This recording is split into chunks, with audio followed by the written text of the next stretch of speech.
History being made here once again as this conviction marks the first time an immediate family member of a sitting president has been found guilty of a crime. They're still setting up for tomorrow's events. Guests will have the opportunity to enjoy some great food and some live entertainment. Vice President Kamala Harris wrapped up her remarks here in Dane County earlier today, a deep blue area where voter turnout could prove to be decisive in this year's November election. The latest negotiations for a ceasefire in Gaza have the support of the United States and most of the international community, but Hamas wants to change some of the terms proposed and is now demanding a full Israeli military withdrawal from the Gaza Strip. Travel ahead of the holidays has reached its peak, with about 4,000 passengers flying here out of Dane County Regional Airport over the weekend. The crime scene tape has now been removed from a New Lisbon home where 2 juveniles and 1 adult were found dead on Monday. Buttigieg attempting to draw a contrast between former President Donald Trump and Vice President Harris on the issues of abortion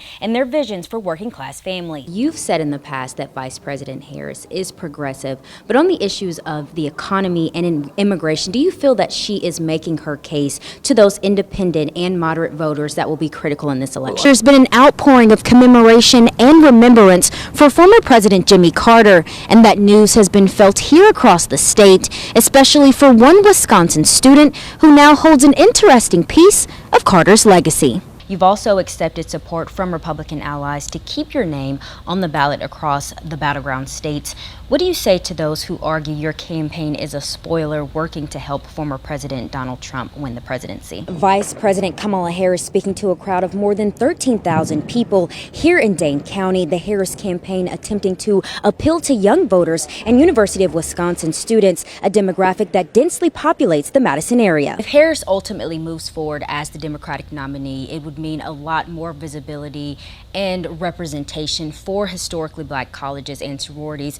Can you give us just a little bit of history on the significance there and how crucial that support within the black voter base will be for her? Wisconsin is now the 3rd key swing state to make a court decision addressing Robert F. Kennedy's ballot status, including Michigan and North Carolina, as Republicans attempt to garner support among his base. For someone looking to take Dobby home with them, what could they expect in terms of her personality? As in-person early voting kicked off across Wisconsin today, former President Barack Obama and Vice Presidential Democratic nominee Minnesota Governor Tim Walz campaigning in Madison, a Democratic stronghold, to appeal to voters on what they say will be a new path forward. Former President Barack Obama made history his first term in office. What does it mean to have him endorsing Harris ahead of another historical race? A case before the Wisconsin Supreme Court aims to reinstate absentee ballot drop boxes in the state's elections, challenging a previous decision by the court's then conservative majority, arguing their use was unconstitutional under current Wisconsin law. Former President Donald Trump campaigning in Dane County on Tuesday, a Democratic stronghold, Trump touching on the economy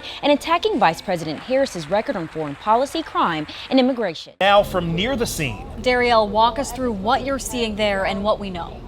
Caroline and Brandon, as you can see behind me, it is still a very active scene. I'll step aside so you guys can get a better look. Police officers are still walking around the perimeter, but they have provided the media with little information. Officers escorted kids out of that school right there and brought them to that field right next to the crime scene. Residents of this community have crowded around the area, some sharing their frustrations about what has taken place. What we do know is that a Columbus, Ohio police officer reportedly shot and killed a person at the intersection of 14th and Bleach Street. There's a large police presence here for the convention, and the Secret Service is also on the scene. Our ABC affiliate reports that the Columbus Fraternal Order of Police says no officers were injured. Now, the incident is about 1 mile away from Pfizer Forum, the main venue for the RNC this week. I spoke to a witness who was volunteering in this community to talk about a need for officers and residents to work together. Here's what he had to say. I've heard that there was 30 shots fired. I've heard that they shot him in the back 7 times. I've heard of it's a Columbus, Ohio police that shouldn't have been here in this community. We also know that the medical examiner is here on the scene. They arrived within the hour. I reached out to Milwaukee Mayor Cavalier Johnson's office for comment. They said the mayor's not saying anything ahead of the Milwaukee police. Reporting in Milwaukee, Darrielle Fair. I'll send it back to you guys in studio. This ruling could make a difference in what has become a tight race here in Wisconsin between Vice President Kamala Harris and former President Donald Trump. Wisconsin is now the third key swing state to make a court decision addressing Robert F. Kennedy's ballot status, including Michigan and North Carolina, as Republicans attempt to garner support among his base.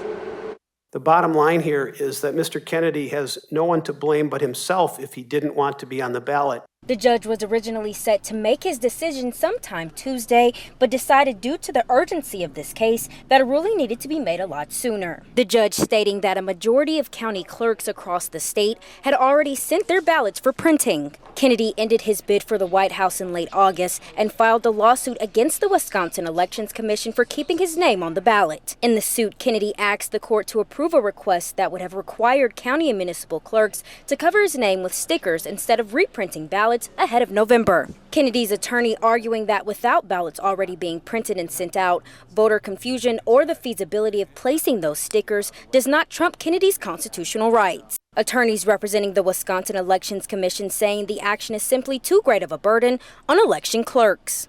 It is impossible for these county clerks and municipal clerks to meet their federal and state deadlines. The deadlines for county and municipal clerks to print and distribute those ballots is September 19th. Now the Kennedy campaign is likely to appeal today's decision. His name has successfully been removed from the ballot in Pennsylvania, North Carolina, and Nevada. Live in Madison, Darrielle, Fair 27 News.